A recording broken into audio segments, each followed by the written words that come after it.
बर्फीली पहाड़ियों में बसा था सोमपुर गांव। सिंपल लाइफ, पुरानी कहानियों वाला। वहां एक पुरानी हवेली थी, खंडहर सी, डरावनी। लोग उसके बारे में फुसफुसाते थे, कहते थे ये हवेली भूतिया है, शापित। कोई उसके पास नहीं जाता था। सालों से ये कहानियां चलती आ रही थीं। अचानक मौतें, लोग गायब हो जाते थे। हवेली में एक काला जादू था। वो देख रहा था, इंतजार कर रहा था। ये सब बकवास है यार। आकाश इन सब बातों को मजाक उड़ाता था। उसे भूत प्रेत की कहानियों पर बिल्कुल भी विश्वास नहीं था। जब भी कोई डरावनी कहानी सुनाता, वह हंसकर टाल देता। 14 साल का लड़का, उसे तो सबूत चाहिए थे। आकाश को हर चीज का वैज्ञानिक प्रमाण चाहिए था। वह हमेशा सवाल पूछता और जवाब मांगता। भूत तो बच्चों को डराते हैं। आकाश का मानना था कि ये सब कहानियां सिर्फ बच्चों को डराने के लिए बनाई गई हैं। उसके दोस्त नीरज और रोहित इतने श्योर नहीं थे। वे दोनों भूत प्रेत की कहानियों से डरते थे और गांव वालों की बातों को गंभीरता से लेते थे। वो गांव वालों की बातों को ध्यान से सुनते थे। गांव के बुजुर्ग अक्सर हवेली की डरावनी कहानियां सुनाते थे और नीरज और रोहित उन कहानियों से बहुत प्रभावित थे। मैं प्रूव कर दूंगा कि ये सब झूठ है। आकाश ने ठान लिया था कि वह इन कहानियों की सच्चाई सबके सामने लाएगा। एक दिन आकाश ने फैसला किया। उसने सोचा कि अगर वह खुद हवेली में रात बिताएगा तो वह साबित कर सकेगा कि वहां कुछ भी डरावना नहीं है। वो हवेली में रात बिताएगा। यह हवेली गांव के बाहर एक सुनसान जगह पर थी और गांव वाले कहते थे कि वहां भूतों का वास है। आकाश, मत कर यार, नीरज ने घबराते हुए कहा। उसे डर था कि कुछ बुरा ना हो जाए। हाँ यार, बहुत खतरनाक है। रोहित ने भी अपनी चिंता जताई। उसे भी आकाश की सुरक्षा की चिंता थी। नीरज और रोहित ने उसे मना किया। वे दोनों उसे समझाने की कोशिश कर रहे थे कि यह एक बहुत बड़ा जोखिम है, लेकिन आकाश नहीं माना। वो जिद्दी था। उसने ठान लिया था कि वह इस चुनौती को पूरा करेगा और सबको गलत साबित करेगा। उसकी जिद और आत्मविश्वास ने उसे आगे बढ़ने के लिए प्रेरित किया। जैसे ही सूरज डूबा, वो हवेली के पास पहुंच गए। हवेली की पुरानी दीवारें और टूटी हुई खिड़कियां एक भयानक दृश्य प्रस्तुत कर रही थीं। लड़कों के दिलों में एक अजीब सा डर समा गया था। परछाइयां लंबी और डरावनी हो गईं। जैसे जैसे अंधेरा बढ़ता गया, हवेली की परछाइयां और भी भयानक होती गईं। हर कोने में एक अनजाना डर छिपा हुआ था। हवेली एक कंकाल की तरह खड़ी थी। उसकी टूटी हुई छत और दीवारें जैसे किसी भूतिया कहानी का हिस्सा लग रही थीं। लड़कों ने एक दूसरे की ओर देखा। उनकी आंखों में डर साफ झलक रहा था। ठंडी हवा उसके टूटे हुए खिड़की दरवाजों से आ रही थी। हवा की आवाज जैसे किसी की फुसफुसाहट हो। हर झोंके के साथ लड़कों के रोंगटे खड़े हो रहे थे। मुझे थोड़ा डर लग रहा है। उसकी आवाज कांप रही थी और उसके चेहरे पर चिंता की लकीरें साफ दिख रही थीं। डर आकाश के कॉन्फिडेंस को कम कर रहा था। वह अपने दोस्तों के साथ होने के बावजूद खुद को असहाय महसूस कर रहा था। उसने हवेली का जंग लगा गेट धकेला। गेट की आवाज ने सन्नाटे को और भी गहरा कर दिया। हर धक्का जैसे किसी पुराने रहस्य को उजागर कर रहा था। गेट चीखने लगा। हवा और भी भारी हो गई। ऐसा लग रहा था जैसे हवेली खुद उन्हें अंदर बुला रही हो। सड़ी हुई चीजों की गंध बहुत तेज हो गई। हर सांस के साथ लड़कों को एक अजीब सी घुटन महसूस हो रही थी। हवेली के अंदर का माहौल और भी डरावना हो गया था। उनके कदमों की आवाज उस सन्नाटे में गूंज रही थी। वो अंदर थे। हर कदम के साथ उनके दिल की धड़कनें तेज हो रही थीं। हवेली के अंदर का अंधेरा और भी गहरा था और हर कोने में एक अनजाना रहस्य छिपा हुआ था। हवेली के अंदर धूल और मकड़ी के जालों से भरे कमरे थे। फर्नीचर सफेद चादरों से ढका हुआ था, जैसे भूत हों। हर आहट से उनके रोंगटे खड़े हो जाते थे। जैसे जैसे अंधेरा बढ़ता गया, ठंड भी बढ़ती गई। दीवारों से फुसफुसाहट की आवाजें आ रही थीं। उनके लालटेन की रोशनी में परछाइयां नाच रही थीं। उन्हें लग रहा था कोई उन्हें देख रहा है।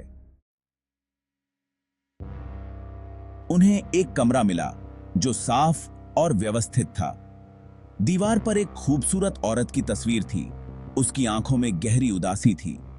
नीचे एक टेबल पर एक पुरानी डायरी पड़ी थी जो धूल से ढकी थी।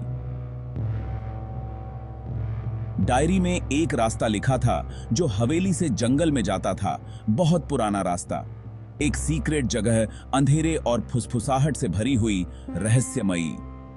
आकाश को लगा कि उसे उस रास्ते पर जाना है, जैसे कोई बुला रहा हो। रास्ता बहुत घना था, खतरनाक। कांटों ने उनके कपड़े फाड़ दिए, टहनियां उनके चेहरे पर लग रही थीं। जंगल जिंदा था, अजीब सी एनर्जी से भरा हुआ। वो एक खुली जगह पर पहुंचे जहां चांदनी पड़ रही थी, और तभी उन्होंने उसे देखा, परछाइयों का एक भंवर जो आकार ले रहा था। वो एक लंबी कंकाल जैसी आकृति बन गया। उसकी आंखें जलते हुए कोयले जैसी थीं। काली परछाई बोली। उसकी आवाज एक खोखली फुसफुसाहट थी। ये कहानी थी विश्वासघात की, प्यार और नुकसान की, एक श्राप की, जिसने आत्माओं को इस हवेली में कैद कर दिया। मैं इस घर की मालकिन थी, मेरे प्यार ने मुझे धोखा दिया। उसने उसे जंगल में बुलाया और मार डाला। मेरी आत्मा को शांति नहीं मिली, वो बदला चाहती थी। जो भी उसके घर में घुसता वो उसे भी कैद कर लेती। उनकी आत्माएं भी उसकी आत्मा के साथ बंध गईं, हमेशा के लिए हवेली की कैदी। काली परछाई घूम रही थी, कैद आत्माओं को दिखा रही थी। उनके चेहरे दर्द, दुहक और पछतावे से भरे हुए थे। वो हाथ बढ़ा रहे थे, उनकी उंगलियां आकाश के गाल को छू रही थीं। आकाश को उनका दर्द महसूस हो रहा था। अब जाओ, जो तुमने देखा है उसे भूल जाओ, या फिर रुको, तुम्हारी आत्माएं भी इस जगह से हमेशा के लिए बंध जाएंगी। आकाश ने अपने दोस्तों को देखा, उनके चेहरे डर से पीले पड़ गए थे। मुझे पता है मुझे क्या करना है। वो आगे बढ़ा, घूमती हुई अंधेरी परछाई की तरफ। उन्हें जाने दो, उसने कहा। उसकी आवाज में अजीब सी ताकत थी। उनके पाप उनके नहीं हैं। काली परछाई पीछे हट गई, हैरान। श्राप को तोड़ने के लिए एक बलिदान चाहिए, उसने फुसफुसाया। आकाश को लगा कि वो सच कह रहा है, और वो इसके लिए तैयार था। उसने अंधेरे को देखा था, और ये उसे बदल चुका था। उस रात क्या हुआ, ये कोई नहीं जानता। उस रात की कहानी एक रहस्य बनकर रह गई। गांव के लोग उस रात की घटनाओं को लेकर हमेशा से उत्सुक रहे हैं, लेकिन कोई भी सच्चाई को जान नहीं पाया। आकाश और उसके दोस्त वापस आ गए, लेकिन वो बदल चुके थे।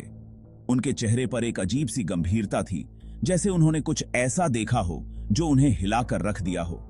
उनकी आंखों में एक अनकही कहानी थी जो किसी को भी विचलित कर सकती थी। गांव वालों ने देखा कि आकाश बदल गया है। उसकी हंसी गायब हो गई थी और उसकी आंखों में एक गहरी उदासी थी। लोग उसके बारे में बातें करने लगे, लेकिन कोई भी सच्चाई को समझ नहीं पाया। वो शांत और सोचने वाला हो गया था। पहले जहां वो हमेशा दोस्तों के साथ हंसी मजाक करता था, अब वो अकेला बैठकर गहरे विचारों में डूबा रहता था। उसकी आंखों में एक अनकहा दर्द था जो किसी को भी महसूस हो सकता था। उसने कभी उस रात के बारे में बात नहीं की। जब भी कोई उससे पूछता, वो चुप हो जाता और उसकी आंखों में एक अजीब सी चमक आ जाती। ऐसा लगता था जैसे वो कुछ छुपा रहा हो, कुछ ऐसा जो वो किसी को बताना नहीं चाहता। हवेली वैसे ही खड़ी रही, एक खामोश प्रहरी की तरह। उसकी खिड़कियां और दरवाजे बंद थे, जैसे वो भी उस रात की घटनाओं को छुपा रही हो। हवेली की दीवारों में छुपे रहस्य को कोई भी जान नहीं पाया, लेकिन फुसफुसाहट बंद हो गई। भूतिया घटनाएं रुक गईं। गांव में एक अजीब सी शांति छा गई, जैसे सब कुछ सामान्य हो गया हो। लेकिन लोगों के दिलों में उस रात की घटनाओं का डर अभी भी बना हुआ था। आकाश को एहसास हुआ कि कुछ राज दबे रहना ही अच्छा है। उसने समझ लिया कि कुछ बातें ऐसी होती हैं जिन्हें जानना जरूरी नहीं होता।